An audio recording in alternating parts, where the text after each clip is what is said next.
Hello dear students, हम लोग फिर आ गए हैं इस लेक्चर का सेकंड पार्ट लेकर। और इस पार्ट में हम लोग बहुत सारी बातें डिस्कवर करने वाले हैं। पिछली क्लास में हम लोगों ने कुछ बेसिक चीज़ें पढ़ी थी, और अगर आप लोगों ने वो वीडियो नहीं देखा है तो इसका लिंक मैं आपको डिस्क्रिप्शन में दे दूंगा। आप उस वीडियो को ज़रूर देखें और फिर इस वीडियो पे आएँ। तो बिना वक्त गवाए हम लोग शुरू करते हैं प्रिपरेशन ऑफ सॉइल। तो what do you understand by preparation of soil? सबसे पहले क्रॉप लगाने से पहले या सीड सोन करने से पहले सॉइल को प्रिपेयर किया जाता है। प्रिपेयर करने का बेसिक मतलब है आपकी सॉइल को आपको लूज़ करना है, जिसकी वजह से अगर आप उसमें सीड डालते हैं तो उसकी रूट्स प्रॉपर तरीके से ज़मीन के अंदर तक पेनिट्रेट हो पाए। तो preparation of soil is nothing but a loosening of the soil, ploughing और टिलिंग। ठीक है, these are some two methods जिसकी वजह से हम लोग सॉइल प्रिपेयर कर सकते हैं। और ये रहा आपके सामने प्लग का डायग्राम। तो plug is a kind of, जिसे हम लोग हल कहते हैं हिंदी में। और इस प्लग को अगर हम देखेंगे तो इसके तीन पार्ट होते हैं। First one is beam, second one is plug shaft and last one is plug share.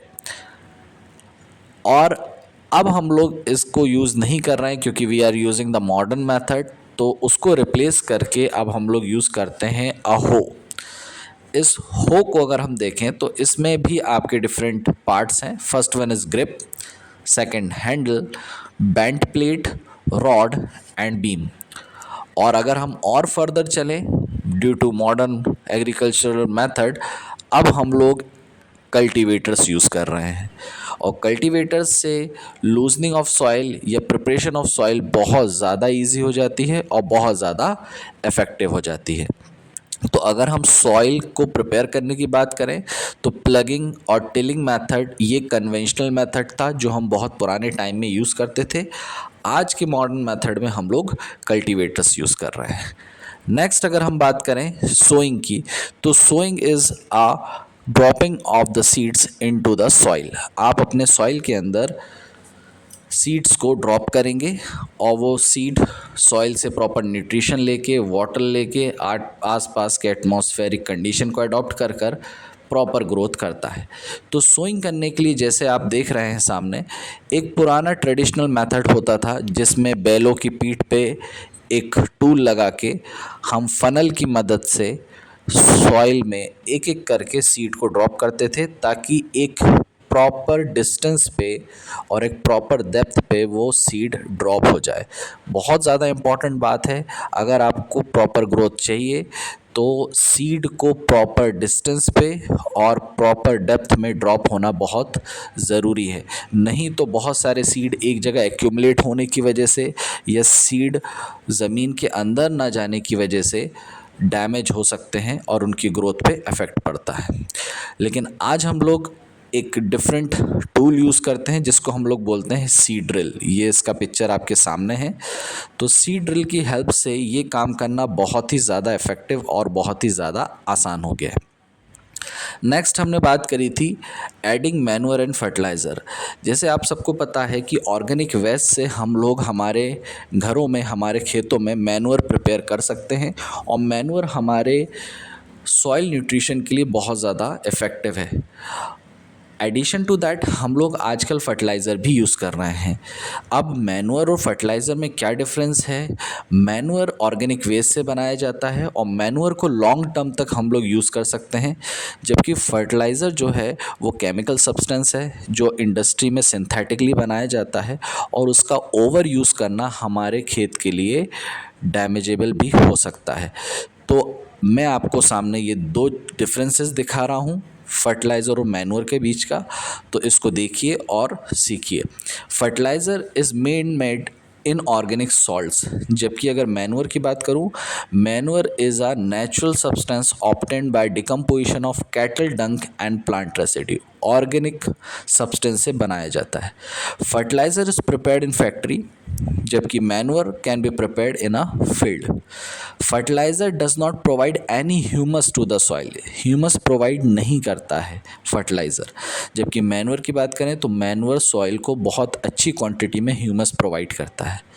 Fertiliser की अगर हम बात करें तो फर्टिलाइज़र बहुत ज़्यादा रिच होता है बहुत सारे न्यूट्रिशंस में, जैसे नाइट्रोजन, फॉस्फोरस और पोटेशियम, जो प्लांट को रिक्वायर्ड होते हैं। जबकि अगर मैन्योर की बात करें तो मैन्योर में इनकी रिचमेंट थोड़ी सी कम होती है, मतलब मैन्योर में यही सारे केमिकल सब्सटेंसेस थोड़े कम होते हैं। लेकिन एक एडवांटेजेस बात है कि ये ह्यूमस प्रोवाइड करता है, और ह्यूमस मिट्टी के अंदर रह रहे कुछ माइक्रो ऑर्गेनिज्म को हेल्प प्रोवाइड करते हैं, जिसकी वजह से वो माइक्रो ऑर्गेनिज्म इनडायरेक्टली हमारे सॉइल को और फर्टाइल करते हैं और हमारे क्रॉप्स को एडवांटेज प्रोवाइड करते हैं। Next is irrigation. Irrigation is watering the crop. जब हमारा क्रॉप एक प्रॉपर ग्रोथ पे आ जाए तो उससे हम लोग उनको वाटर प्रोवाइड करते हैं। और वाटर प्रोवाइड करने के पुराने बहुत मेथड होते थे, जैसे कुएं से, ट्यूबवेल से, पॉन्ड से, लेक से, रिवर से, डैम से, कैनल से।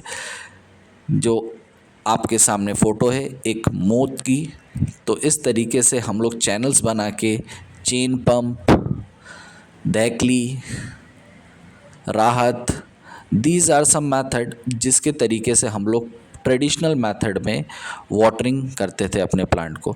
लेकिन आज हम लोग मॉडर्न मेथड यूज़ कर रहे हैं, जिसमें सबसे ज़्यादा एडवांटेजियस है स्प्रिंकलर सिस्टम, जिसमें खेत के बीचों बीच सर्टेन डिस्टेंस पे स्प्रिंकलर लगाए जाते हैं, और इस स्प्रिंकलर से एक इक्वी डिस्टेंट और एक अप्रोप्रिएट अमाउंट में इरिगेशन हो पाता है।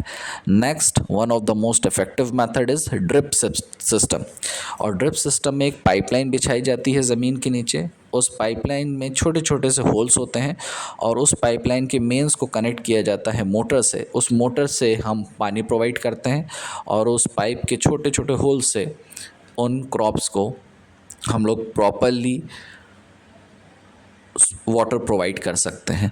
वाटर प्रोवाइड हम इस तरीके से करते हैं कि वाटर लॉसेस भी कम हों, क्योंकि हमें वाटर मैनेजमेंट को भी ध्यान में रखना है।